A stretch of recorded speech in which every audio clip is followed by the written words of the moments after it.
Invocation avec le psaume 98. Chantez à l'Éternel un cantique nouveau, car il a fait des prodiges. Sa droite et son bras saint lui sont venus en aide.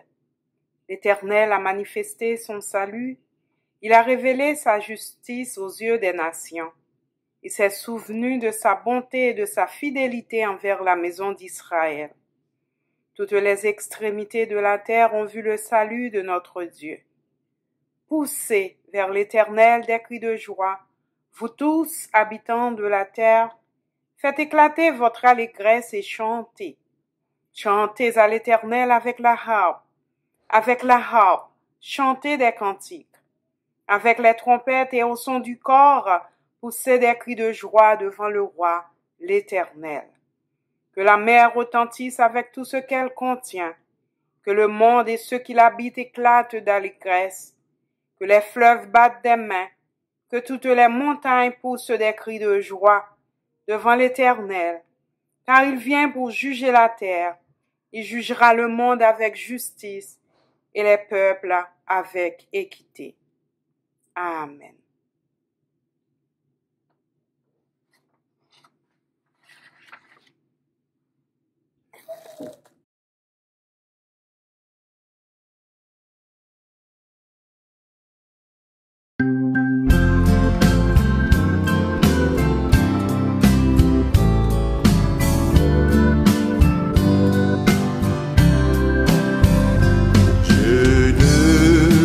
Pourquoi dans sa grâce Jésus m'a tant aimé?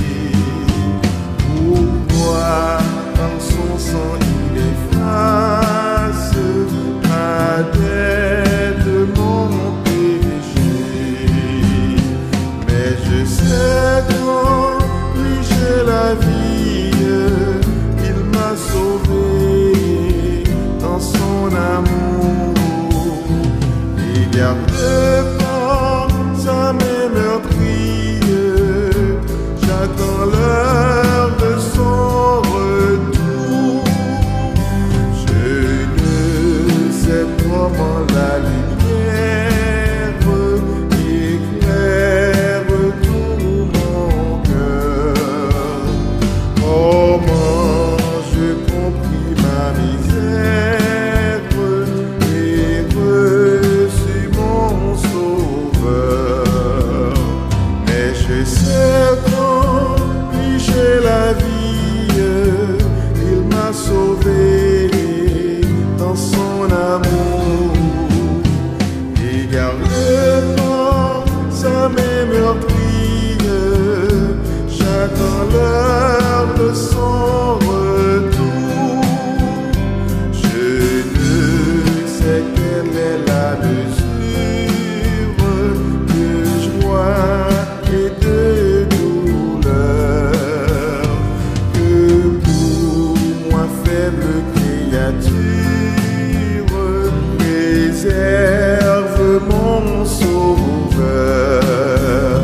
Mais je sais qu'en lui j'ai la vie, il m'a sauvé dans son amour. Et garde pas sa main meurtrie, j'attends l'heure de son retour. Je ne sais quand de la victoire l'heure enfin sonnera. Quand l'agneau l'époux dans sa gloire avec lui me reprendra. Mais je sais qu'en lui j'ai la vie, il m'a sauvé dans son amour. Et garde pas sa main meurtrie, j'attends l'heure de son retour.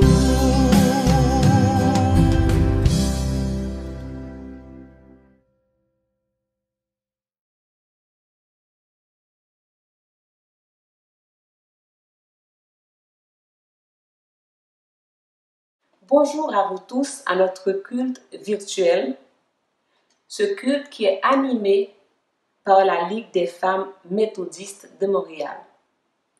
Pour ceux qui ne connaissent pas la Ligue des femmes, nous pouvons confirmer que la Ligue des femmes est un groupe de femmes désireuses de mettre leur talent à l'œuvre de Dieu. Dieu est reconnaissant auprès de chacun de nous de pouvoir contribuer à l'œuvre. La Ligue des femmes organise des activités pour certains projets de l'Église.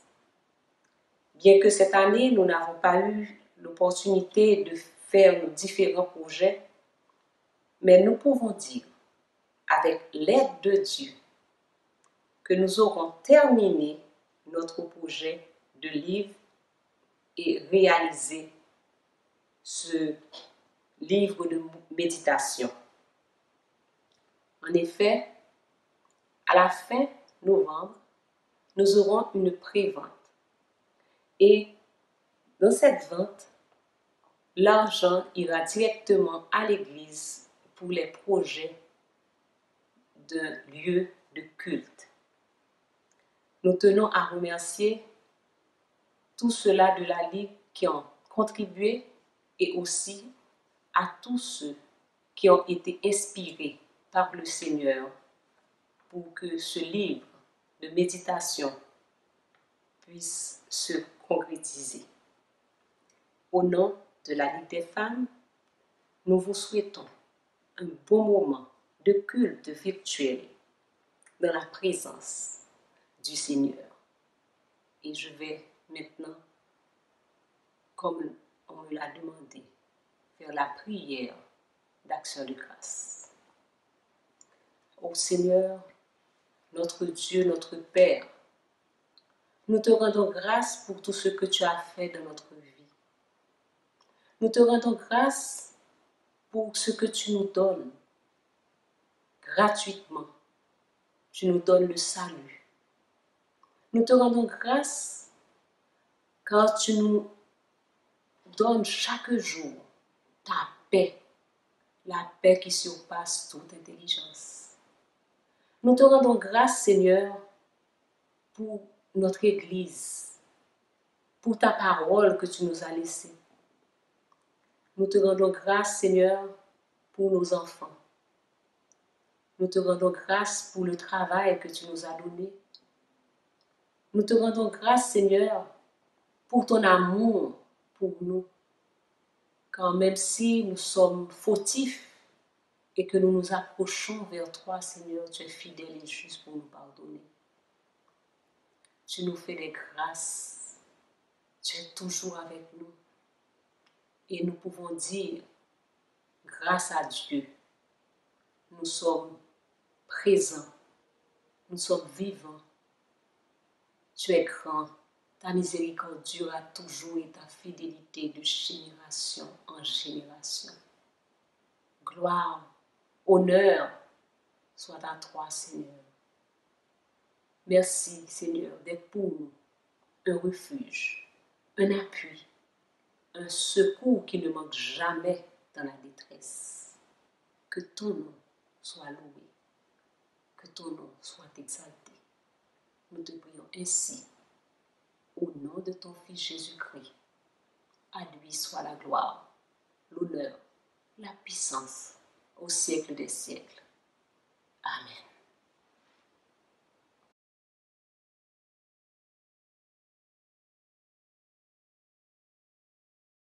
Jean 9, verset 1 à 7.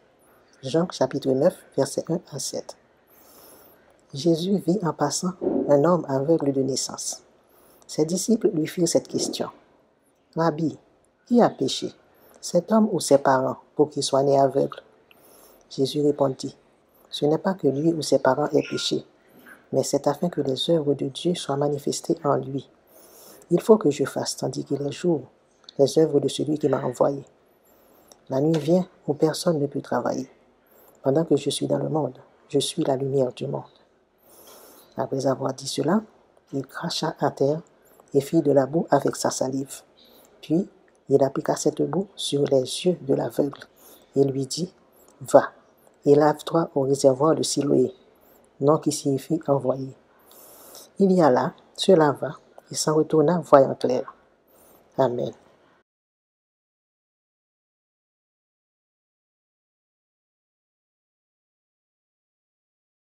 Nous trouvons la lecture de l'Évangile dans Marc, chapitre 8, versets 22 à 26.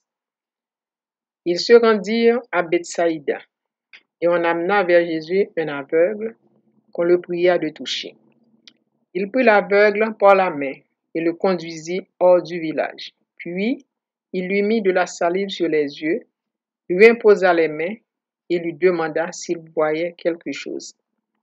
Il regarda et dit, « J'aperçois les hommes, mais j'en vois comme des arbres et qui marchent. » Jésus lui mit de nouveau les mains sur les yeux et, quand l'aveugle regarda fixement, il fut guéri et vit tout distinctement. Alors, Jésus le renvoya dans sa maison en disant, « N'entre pas au village. » Amen.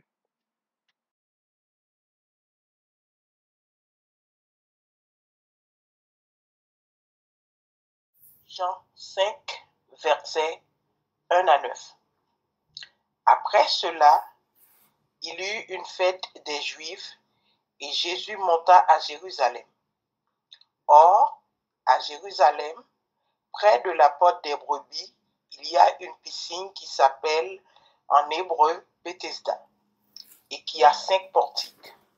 Sous ces portiques étaient couchés un grand nombre de malades, des aveugles, des boiteux, des paralytiques qui attendaient le mouvement de l'eau. Car un ange descendait de temps en temps dans la piscine et agitait l'eau. Et celui qui y descendait le premier, après que l'eau avait été agitée, était guéri, quelle que fût sa maladie. Là se trouvait un homme malade depuis 38 ans.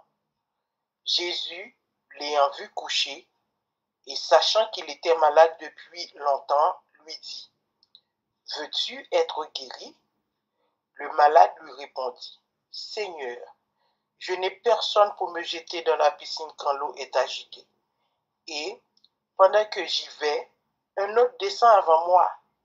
Lève-toi, lui dit Jésus, prends ton lit et marche. » Aussitôt, cet homme fut guéri, il prit son lit et marcha.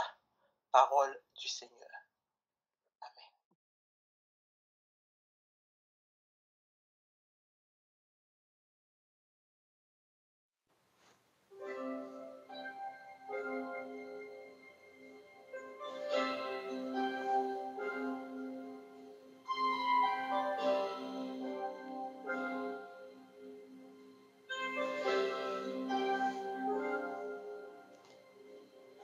Dieu fidèle, tu ne changes pas.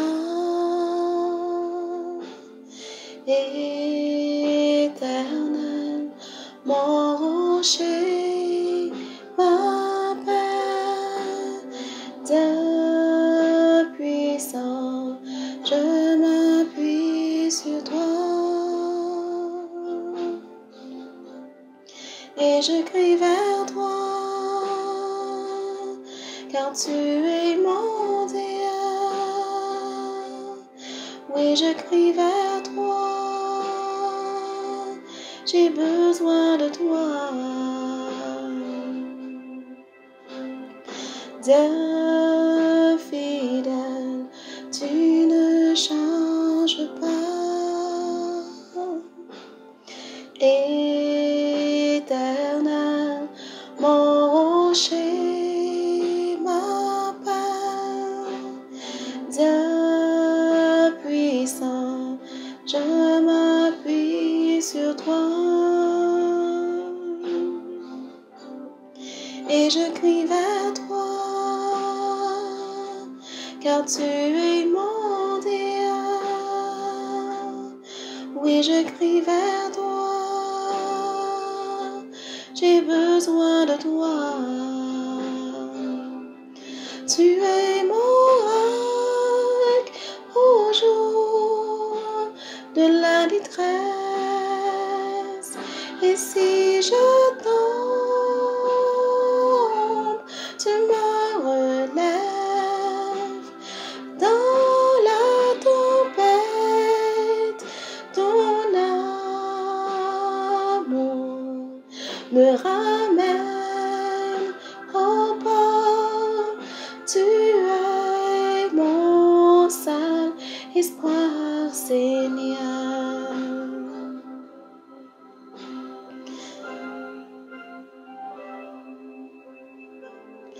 Dieu fidèle, tu ne changes pas. Éternel, mon rocher, ma paix, Dieu puissant, je m'appuie sur toi. Et je crie vers toi, car tu es mon Dieu. Oui, je crie vers toi, j'ai besoin de toi. Tu es mon roc au jour de la détresse. Et si je tombe, tu me relèves. Dans la tempête, ton amour me ramène au port. Tu es mon seul espoir, Seigneur. Tu es mon roc au jour de la détresse. Et si je tombe, tu me relèves. Dans la tempête, ton amour me ramène au port. Tu es mon seul espoir, Seigneur.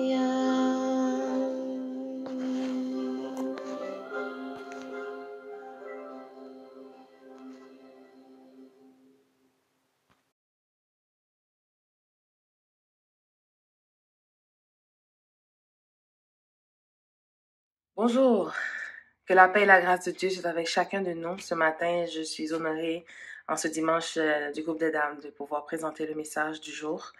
Nous prions que Dieu inspire ma bouche, que Dieu prenne le contrôle de cet instant présent et permette que chacun de nous qui écoutons ce message puissions être touchés par sa parole et entendre le message qu'il a pour nous ce matin. Au nom de Jésus que nous prions. Amen. Un chemin de guérison. Chacun sa route. Dans Jean 5, 1-9, nous avons lu « Or, à Jérusalem, près de la porte des brebis, il y a une piscine qui s'appelle en hébreu Bethesda, qui a 5 portiques. Et sous ces portiques étaient couchés un grand nombre de malades, des aveugles, des boiteux, des paralytiques qui attendaient le mouvement de l'eau.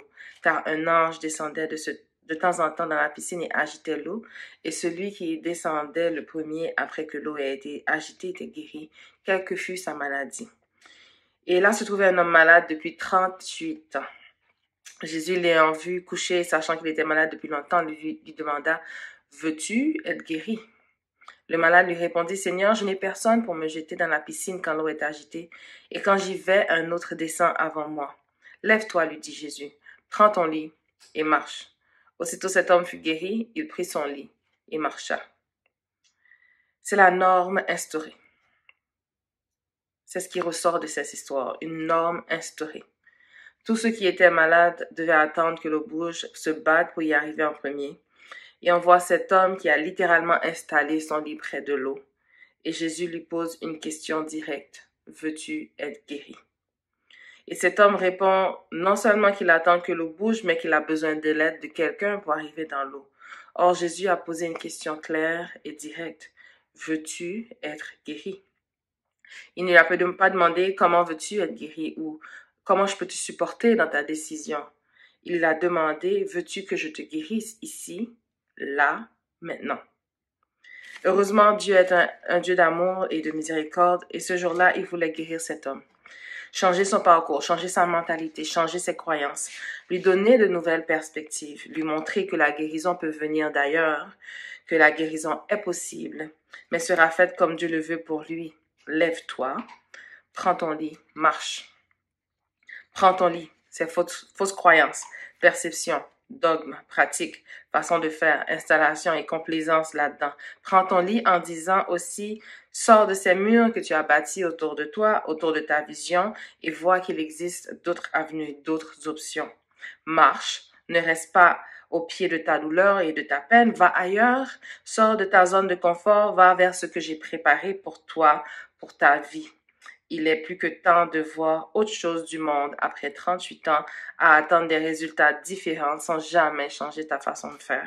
Il est plus que temps de réaliser que Dieu veut et peut faire les choses différemment et en tellement mieux. Lève-toi, prends ton lit et marche. Cet homme a passé les 38 premières années de sa vie en pensant que la seule façon de guérir était de tomber en premier dans l'eau.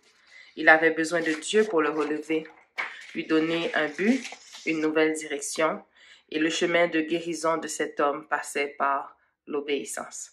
Le chemin de guérison de cet homme passait par l'obéissance.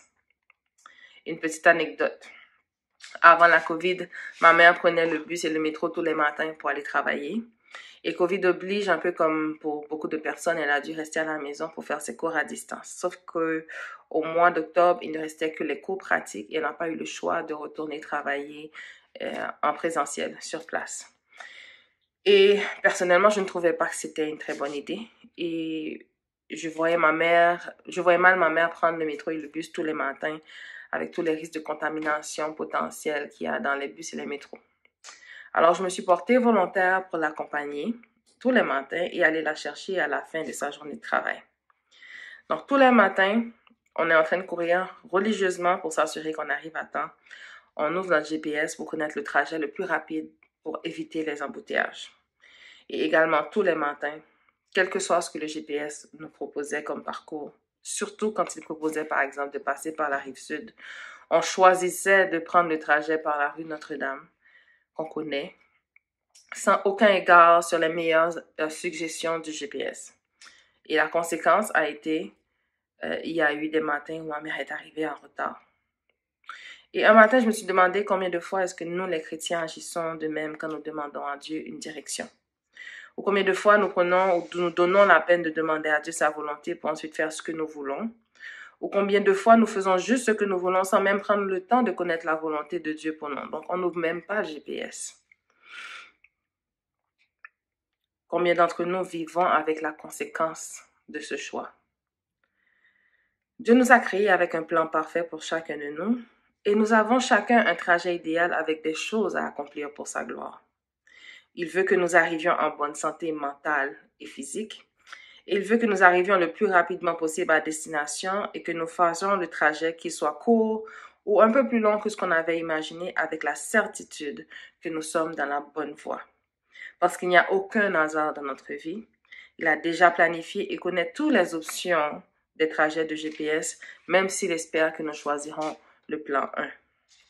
On pourrait parler longuement de différents parcours de vie, de ce qui est arrivé ou pas, et on pourrait même se questionner ou même se remettre en question en se blâmant pour des choses qui nous sont arrivées et qui ont changé le cours de notre vie. Mais en réalité, tout ce que nous devrions retenir aujourd'hui, c'est que même 38 ans plus tard, Dieu veut que nous soyons guéris et que nous puissions voir la vie différemment, que nous puissions enfin commencer à marcher dans la bonne direction. Il n'est pas trop tard. Nous pouvons choisir de continuer à essayer d'y aller par nos propres moyens. Nous pouvons choisir de nous appuyer sur la parole afin d'être certains de connaître la volonté de Dieu. Nous pouvons choisir de continuer à s'essayer et à perdre notre temps, ou nous pouvons nous concentrer sur comment devenir la meilleure version de nous-mêmes pour accomplir notre mission sur Terre. Est-ce que ma mère finissait par arriver au travail le matin? Bien sûr. Est-ce que ses cours se déroulaient comme elle l'avait planifié la veille? Non. Parce que quand elle arrive en retard, elle doit éliminer certaines choses. de son plan, elle doit revoir sa stratégie pour expliquer la matière, et certaines fois, elle doit juste déplacer des choses pour le lendemain parce que elle n'aurait pas eu le temps dans la même journée. Et il en va de même pour nos vies. Nous aimerions que Dieu change tout ce qui ne fonctionne pas. Nous aimerions qu'il nous aide à sortir de dettes. Nous aimerions que nos enfants soient obéissants et apprennent bien à l'école. Nous aimerions avoir enfin cette promotion. Nous aimerions enfin avoir cette grosse commande. Nous aimerions que notre couple se porte mieux. Et pourtant, nous ne prenons pas le temps de savoir quand investir et quand ne pas dépenser. Quand être sévère et quand faire des câlins. Quand montrer son dévouement à notre patron et quand affirmer son point. Quand reconnaître le client à 1 million et quand dire non à une commande qui l'on sait va demander beaucoup trop d'énergie. Parce que quand on doit louer notre conjoint ou quand on doit aller au pied de Dieu pour prier pour notre conjoint, et on oublie que savoir fait toute la différence dans le trajet de notre vie. Connaître Dieu nous permet de rester en paix et d'avoir la foi pour prendre le chemin de la guérison. Je dis connaître parce que connaître veut dire qu'on connaît Dieu en profondeur. Et quand on connaît Dieu en profondeur, il a déjà planifié le meilleur chemin pour chacun de nous. Il y a aussi 2 autres histoires qui ont nourri ma réflexion. Dans la première, nous avons l'histoire de l'aveugle de naissance dans Jean 9, 1 à 7, où Dieu a dû faire de la boue avec de la terre et sa salive et mettre sur les yeux. Ensuite, lui a demandé d'aller laver ses yeux au réservoir de Siloé. Et on lit que cet homme y alla, se leva et s'en retourna, voyant clair. Dans la deuxième lecture, dans Marc 8, 22 à 26, on voit qu'on amène un aveugle à Dieu pour qu'il lui impose les mains.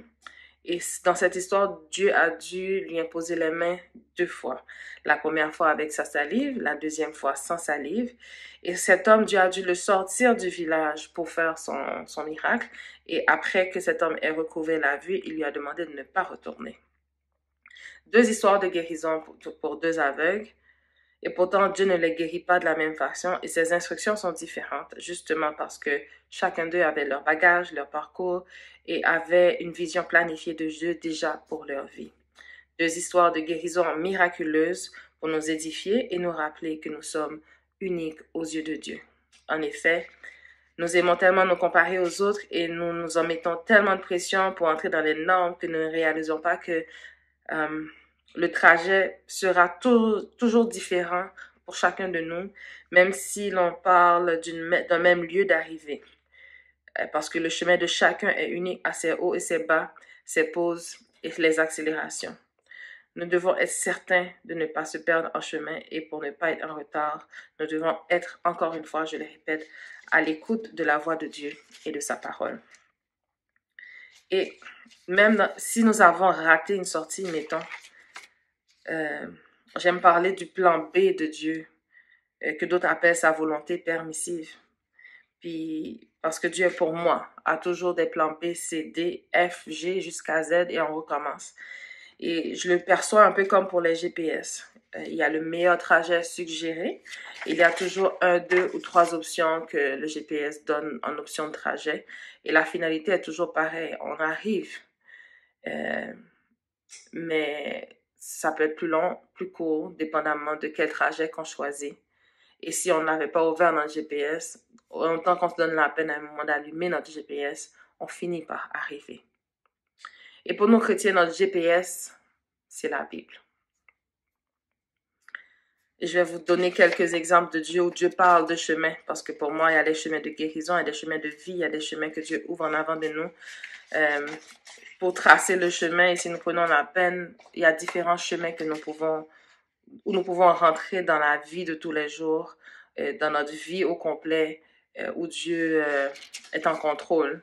Et c'est dans sa parole. Dieu nous donne la vie. Jérémie 21, verset 8. Tu diras à ce peuple, ainsi par l'Éternel, voici je mets devant vous le chemin de la vie et le chemin de la mort. Dieu fait fuir nos ennemis par des chemins. Deutéronome 28, 7. L'Éternel te donnera la victoire sur tes ennemis qui s'élèvera contre toi. Ils sortiront par toi par un seul chemin. Ils s'enfuiront devant toi par 7 chemins. Dieu aplanit nos montagnes. Ésaïe 49, 11. Je changerai toutes mes montagnes en chemins et mes routes. Dieu élargit les chemins. 2 Samuel 22, 37. Tu élargis le chemin sous mes pas et mes pieds ne chancellent point. Dieu nous avertit des dangers. Proverbe 21:16. L'homme qui s'écarte du chemin de la sagesse reposera dans l'assemblée des morts. Dieu nous enseigne comment réussir dans notre chemin. Proverbe 3, les versets 21 à 23. Mon fils, que ces enseignements ne s'éloignent point de tes yeux. Garde la sagesse et la réflexion. Elles sont la vie de ton âme et l'ornement de ton cou. Alors tu marcheras avec assurance dans ton chemin et ton pied ne heurtera pas. Psaume 107, le verset 7. Il les conduisit par le droit chemin pour qu'ils arrivassent dans une ville habitable. Psaume 119, les versets 101. Je retiens mon pied loin de tout mauvais chemin afin de garder ta parole. Job 28, 23. C'est Dieu qui en sait le chemin. C'est lui qui en connaît la demeure. Ésaïe 43, 16. Ainsi parle l'Éternel qui fraya dans la mer un chemin et dans les eaux puissantes un sentier. Proverbe 4, 26. Considère le chemin par où tu passes et que toutes tes voies soient bien réglées. Néhémie 9, 19. Dans son immense miséricorde, tu ne les abandonnas pas au désert, et la colonne de nuée ne cessa point de les guider le jour dans le chemin, ni la colonne de feu de les éclairer la nuit dans le chemin qu'ils avaient à suivre. Matthieu 2, 12. Puis divinement avertis en songe de ne pas retourner vers Hérode, ils regagnèrent leur pays par un autre chemin. Proverbe 16, 17. Le chemin des hommes droits, c'est d'éviter le mal. Celui qui garde son âme veille sur sa voie. Psaume 84, 5. Ils trouvent dans leur cœur des chemins tout tracés. Proverbe 10, 17. Celui qui se souvient de la correction prend le chemin de la vie, mais celui qui oublie la réprimande s'égare. Jean 14, 6. Jésus lui dit, « Je suis le chemin, la vérité et la vie. Nul ne vient au Père que par moi. » Ce que j'aimerais que l'on retienne de ces trois histoires, il y a un chemin pour chacun de nos problèmes et pour chacun de nous. Dans un deuxième temps, Dieu a un plan parfait pour chacun de nous. Et dans un troisième temps, nous devons suivre le trajet de Dieu qui peut parfois être rapide, parfois long, mais avec toujours le seul objectif de nous garder en vie, corps, âme et esprit. Parce que parfois, un détour pour nous sauver la vie peut nous faire éviter des gros camions sur le trajet qui souvent peuvent heurter notre voiture, nous tuer ou nous paralyser à vie. Et on peut parler de mort de l'âme ou mort physique, paralysie de l'âme ou paralysie physique. Et je sais que plusieurs d'entre vous ont déjà entendu ce genre d'histoire où on entend dire après cet incident, il ou elle n'a plus jamais été pareil, ou il a suffi d'une petite seconde pour chambouler tout le reste de sa vie. Il nous faut être patient quand Dieu est en direction. Parce qu'il accélère, qu'il arrête la route, qu'il nous mette en pause, qu'il nous dise de tourner à droite ou à gauche, il faut être patient. En quatrième point, nous devons ouvrir notre GPS tous les matins, c'est-à-dire notre Bible, pour suivre le meilleur trajet indiqué. Et suivre le meilleur trajet est fortement recommandé. Et à l'instar de cet homme malade de 38 ans, Dieu peut encore intervenir dans cette situation qui nous brise le cœur depuis tellement longtemps et changer le cours de notre vie, changer notre direction, nous offrir un nouveau chemin. Il a dit encore, je suis le chemin, la vérité et la vie. Nul ne vient au Père que par moi. Et je suis persuadée que celui qui a commencé en vous cette bonne œuvre en poursuivra l'achèvement jusqu'au jour de Jésus-Christ. Aujourd'hui, laissons Dieu nous guérir, afin que nous puissions enfin voir le chemin. Choisissons de suivre le trajet du GPS céleste. Dieu a un chemin de guérison pour chacun de nous. Lisons, méditons et soyons à l'écoute de sa parole et de sa voix, pour savoir quand il faut tourner à droite, quand il faut tourner à gauche, quand il faut reculer, quand il faut avancer ou quand il faut juste attendre. Et rappelons-nous que chacun de nous avons notre chemin de guérison et nous avons chacun notre route. Psaume 48, le verset 15, je vais vous laisser avec ce verset. Voilà le Dieu qui est notre Dieu éternellement et à jamais. Il sera notre guide jusqu'à la mort. Voilà le Dieu qui est notre Dieu éternellement et à jamais. Il sera notre guide jusqu'à la mort. Amen.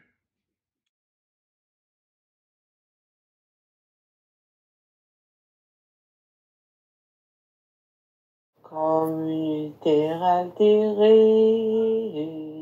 soupire après l'eau du ciel, nous appelons la rosée de ta grâce Emmanuel. Fraîche, fraîche rosée, descendez sur nous tous. Ô divines ondes, venez arroser nous.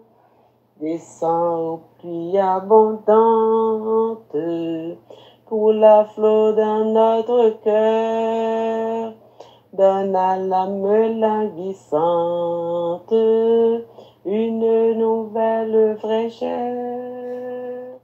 Ouais, fraîche rosée, descendez sur nous tous, ô divines ondes,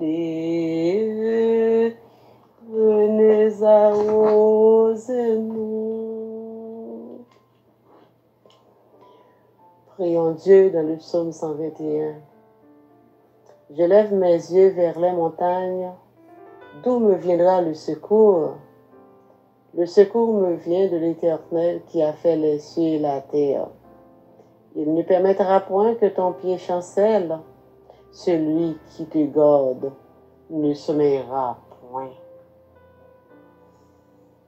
Dieu éternel, Dieu tout-puissant, Père céleste, notre Seigneur en Jésus-Christ, nous voici aujourd'hui devant ta face bénie, Seigneur, pour te remercier pour tout ce que tu es. Pour tout ce que tu as fait pour nous, Seigneur, tout ce que tu as accompli dans notre vie chaque jour éternel. Nous te disons merci, Seigneur, pour toutes tes merveilles.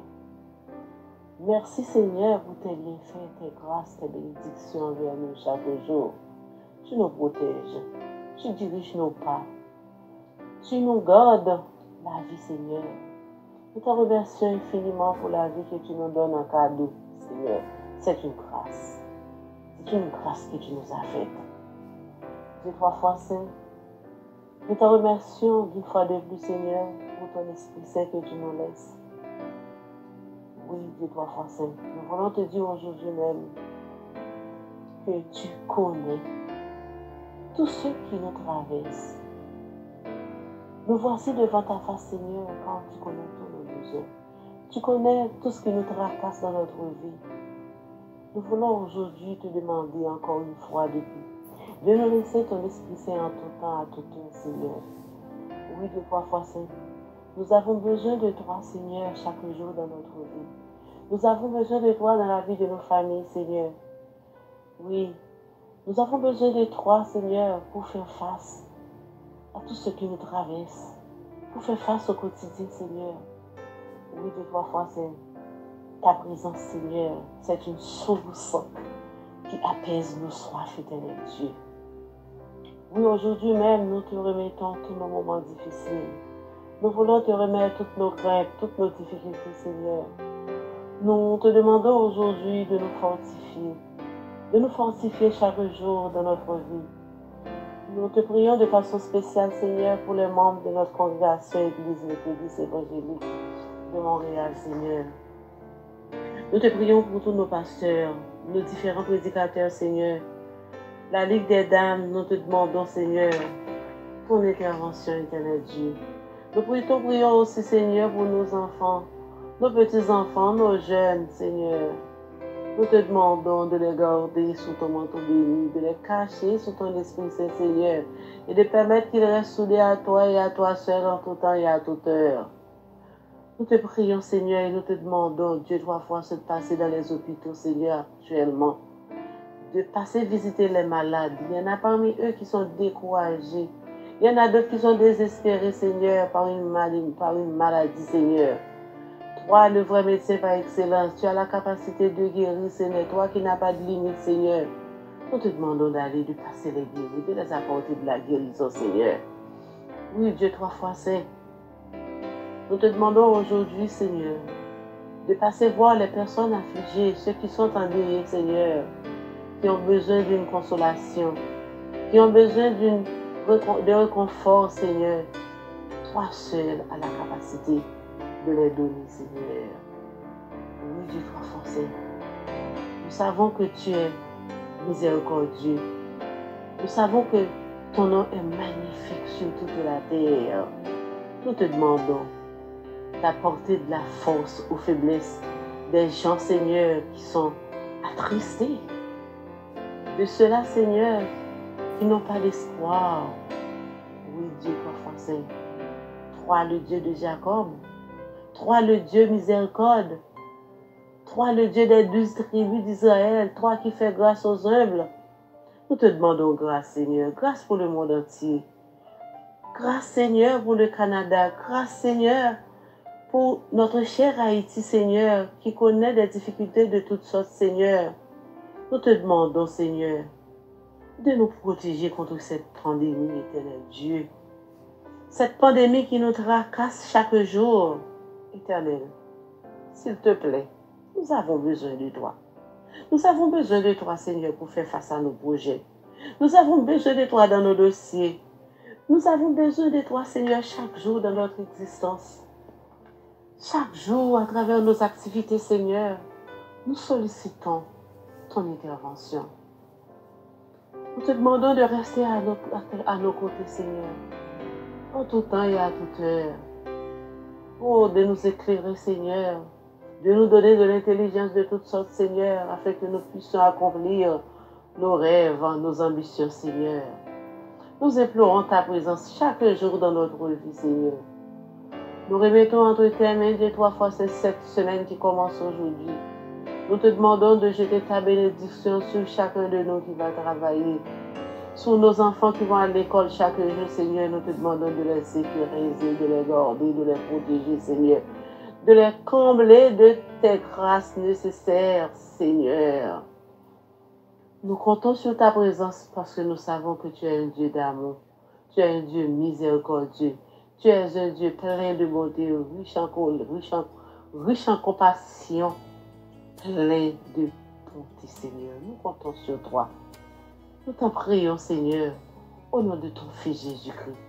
À lui seul soit la gloire, l'honneur, la louange au siècle des siècles. Amen.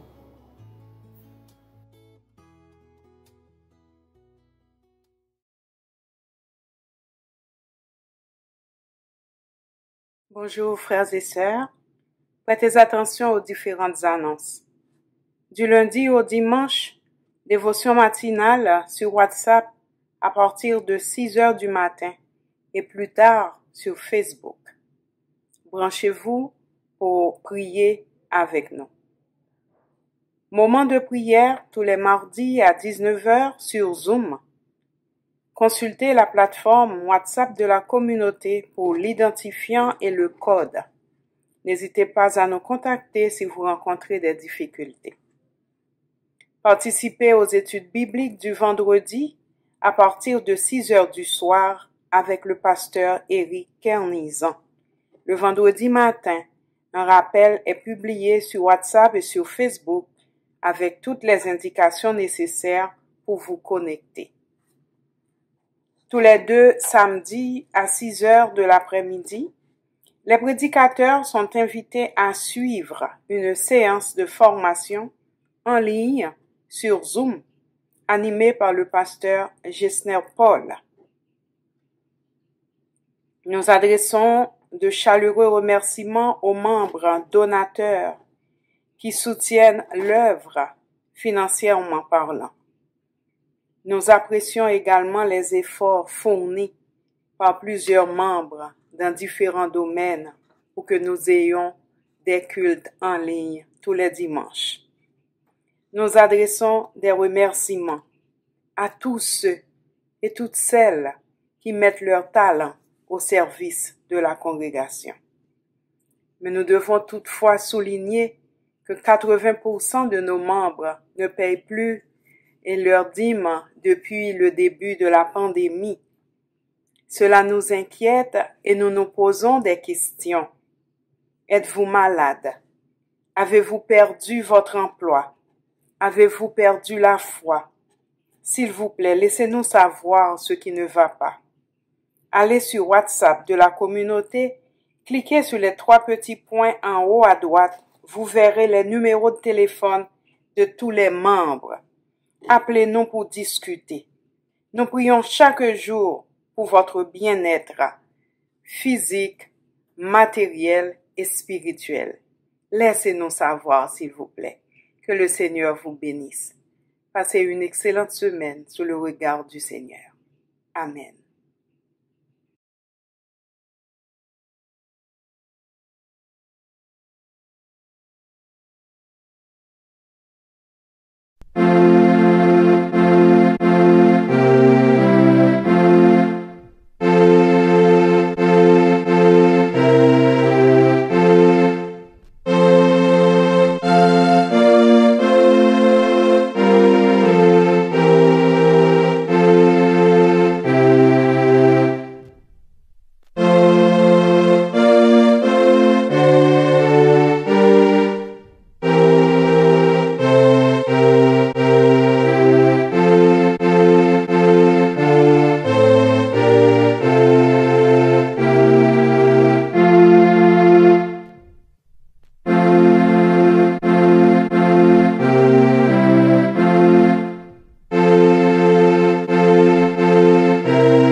Chers frères et sœurs, nous voici arrivés au terme de notre culte du jour. Nous espérons que vous y avez puisé le maximum de ressources qui vous permettent de grandir, de croître et de vivre dans la présence et dans la direction de Dieu.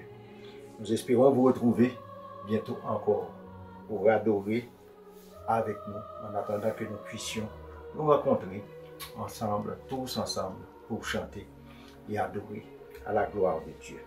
Et maintenant, recevons la bénédiction.